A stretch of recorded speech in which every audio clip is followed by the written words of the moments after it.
The Emperor's New Clothes. Scene 1. Inside the hall of the Imperial Palace. A small group of courtiers walk to and fro, chatting quietly while a man plays a lute in the corner. Suddenly, a trumpet blares. A hush falls over the room as the Emperor steps in. He wears a lavish robe adorned with rubies and sapphires that clink as he walks. The courtiers bow low to him. So, sire? How do I look? Ooh, simply divine, sire. The gold embroidery is the finest I've seen. Of the 5 royal outfits you've worn today, this one is by far the, shiniest? That outfit is by far the most expensive. The Emperor catches his reflection in a mirror and smiles at himself. A few courtiers whisper to one another, "The Emperor sure loves his fancy clothes." Well, why shouldn't he? He's the ruler. His vanity is known throughout the empire. A dangerous trait, vanity. Scene 2. Outside the palace doors. Near the palace entrance, 2 people speaking quietly. I hear he spends a fortune on his clothes. And I heard his hats and shirts. I'm told he insists that all his shirts be made of the finest silks, and that mirrors to be placed in every wall of the palace so he can admire himself without having to strain his neck. Ha! He's a buffoon. His pride will be our fortune. The 2 tailors approached the palace doors. Halt! No one is allowed beyond these doors. But we are the best tailors in the empire. Our cloth is so magnificent that fools cannot see it. It is invisible to them. Surely your emperor would like to know about that. Well, wait here. The guard enters the palace, closing the doors behind him. Scene 3. In the hallway at the palace. The palace guard, the Minister of Culture, and the Lord Chancellor stand together. They're waiting outside the palace. They say that if you are stupid, their cloth is invisible to you. Really? Really? Makes one sort of nervous, doesn't it? Of course, Lord Chancellor, a wise person like you is sure to see the cloth. I must speak to the Emperor. The Lord Chancellor walks into the throne room where the Emperor is admiring and painting himself.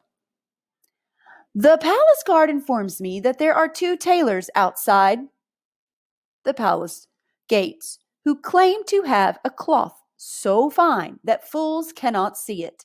Clearly, it is nonsense. Bring these tailors to me at once. But, Your Majesty, I must have a suit of this cloth for my annual appearance before my subjects. But at once.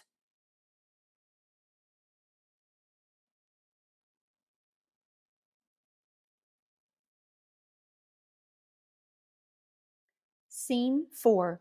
The Royal Chamber. The tailors measure the Emperor as the Lord Chancellor looks on.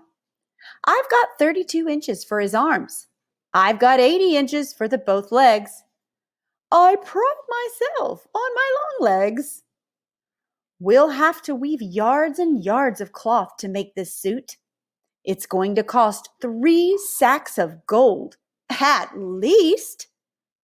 3 sacks of gold? That's enough to buy 2 castles and a moat.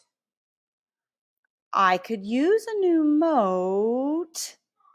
But Your Majesty, you will have the finest suit in the empire with matching robe. and you will be able to identify all the fools around you simply by observing whether or not they can see your fine suit. That settles it. Lord Chancellor, open my royal treasury and pay these tailors whatever they request. Are you sure? No one has ever heard of these tailors. I've asked around and, of course, no one has ever heard of us. We work with only the most stylish royals, a small and elite group. That includes you, Your Majesty, of course. Absolutely. I will be remembered for all times as the best dressed emperor who ever ruled. I fear, Your Majesty, that you will be remembered for all times as a fool. Oh, how dare you insult me? Can you not see what is happening? Hand over the keys to my treasury, out of my sight. And if you should venture into my court again, I'll dare say you'll lose your head. Scene 5. The Palace Sewing Room. Morning sunlight streams through the windows of the room, pleasantly crowded with mannequins, sewing tables, and bolts of velvet and silk of array and vivid colors. The tailors relax in a comfortable chair. Their eyelids droop. The royal dresser enters the room and clears his throat. The emperor has sent me in to check on the progress of this suit. As you know, tomorrow is his annual appearance. Yes, of course. Come in. We were just at the end of a short break. We're up working into the wee hours of the night. The tailors rise and go to an undressed mannequin in the center of the room, staring at the mannequin. Isn't this pattern sublime? The colors are so dazzling they hurt my eyes. This is by far the most fantastic fabric we've ever used. As the royal dresser furrowed his brow, the tailors began to sew. They snipped the air with their scissors. They carefully draw their needles through nothing at all. I don't see anything. I wonder if I'm a fool. Worth every piece of gold you're paying us, don't you think? Well, I've never seen anything like it. It's truly, indescribable. So what will you tell the emperor? The royal dresser bites his lip. Ugh, if the emperor finds out I'm a fool, I'll lose my job, or worse. The royal dresser looks at the tailors and smiles. I think this garment will exceed His Majesty's wildest expectations. Well said, my friend.